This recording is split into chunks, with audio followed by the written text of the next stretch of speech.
What's going on, guys? Midwest Tokusatsu here, and today I've got a comic review for you for issue 1 of the Rise of Ultraman.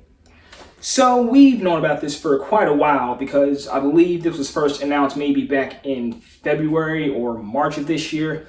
I know it's been a while.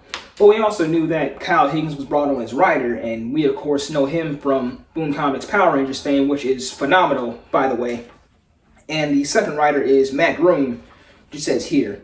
So this first issue consists of 3 stories. So you have the main story, which involves Hayata and the rest of his crew. A story from Ultra Q, which I really don't know too much about Ultra Q. But from what I've seen here, I'll tell you what my thoughts are on that. And then also there's these 3 side stories featuring Pigmon from Ultra Q, which I also don't know too much about, but I'll also talk about that. So we know that this is part 1 of a 5-part miniseries that they're doing licensed by Marvel. And I honestly never dreamed of the day when Marvel would collaborate with Super Riot to make something like this. It just makes me think of other possibilities that could happen with something like this. Who knows, maybe we can get Marvel licensed Kamen Rider. That's a little far-fetched, but it's just, a guy can dream, right? But yeah, Super Riot has just been really pushing Ultraman out here in the States, and I'm just all here for it, from the Blu-ray releases, the YouTube channel, and then the streaming rights with Mill Creek and Shout Factory coming in November, which is next month, which I'm also really excited for. Ultraman has just been kicking ass. Okay, so our main story starts off with our trio of characters. Hayata, of course, this new character by the name of Fuji Kyoko, I believe. I hope I'm pronouncing that right.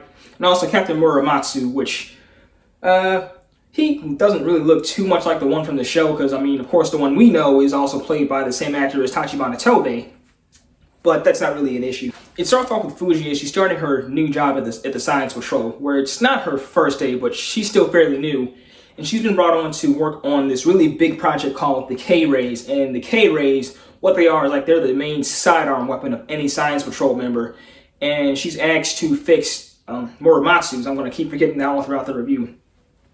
But she's not supposed to start her in-field training until July, and he brings her on for this new mission anyway, where they go to check out this abandoned warehouse where a kaiju might be, and then they're suddenly attacked.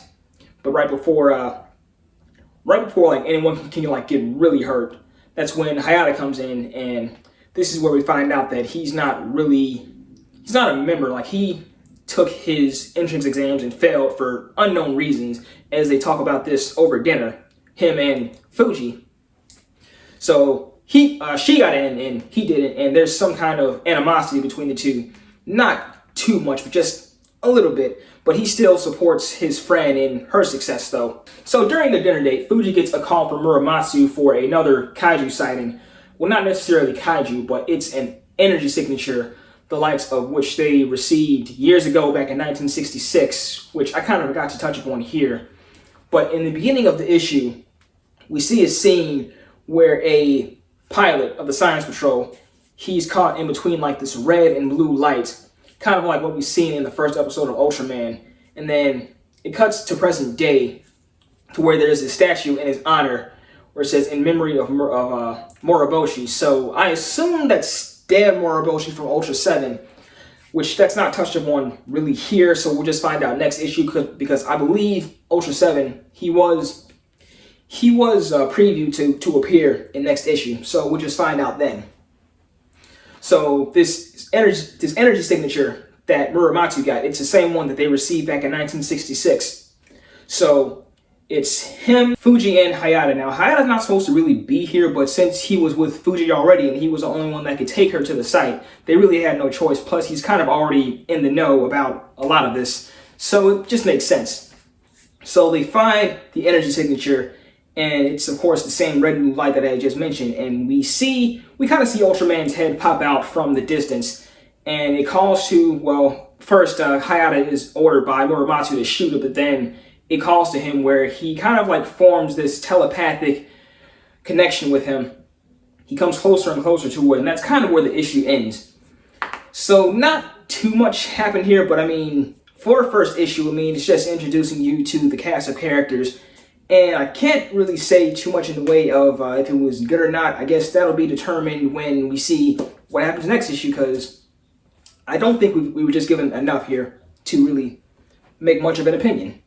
Okay, so next up, technically after that, is the first story from Kaiju Steps with Pigmon, but I feel like I want to cover those last because I feel like the big stories will come next.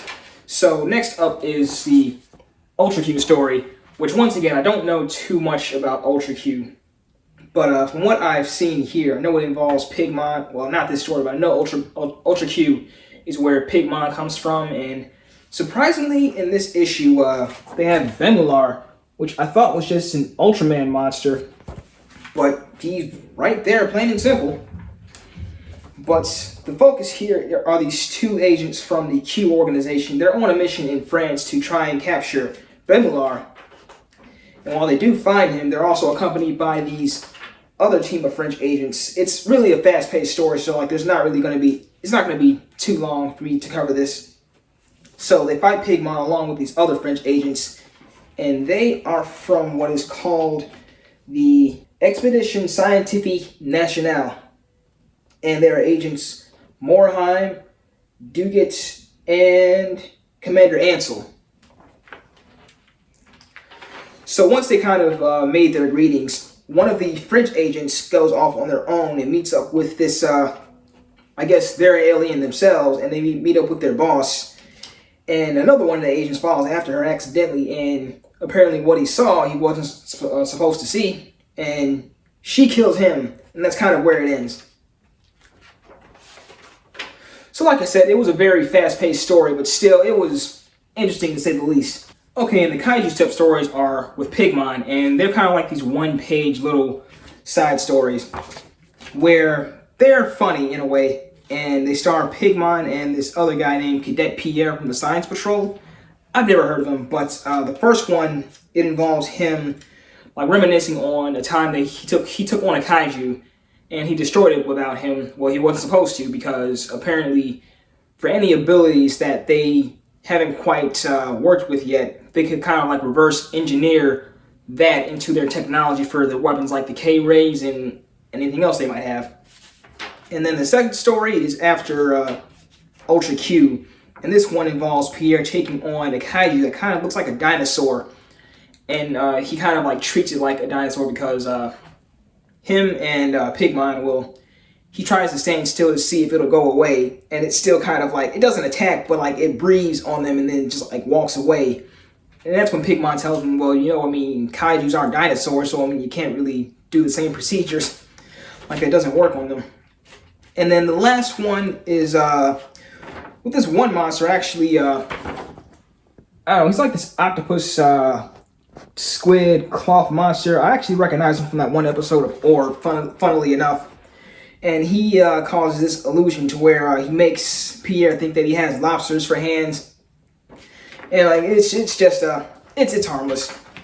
So overall, I think this is a pretty solid first issue. I mean, we don't get too much from the first story with Ultraman, but like I said, like the next issue will determine whether or not like this is a good narrative. And Ultra Q, where I don't know too much about it once again, but still interesting. And then the kaiju stories are also fairly entertaining as well. So I'd probably rate this out of 5, maybe 4.5. Like, there was just a little bit left to be desired, but other than that, it's serviceable. So I guess that'll just about do it. So as always, it's open.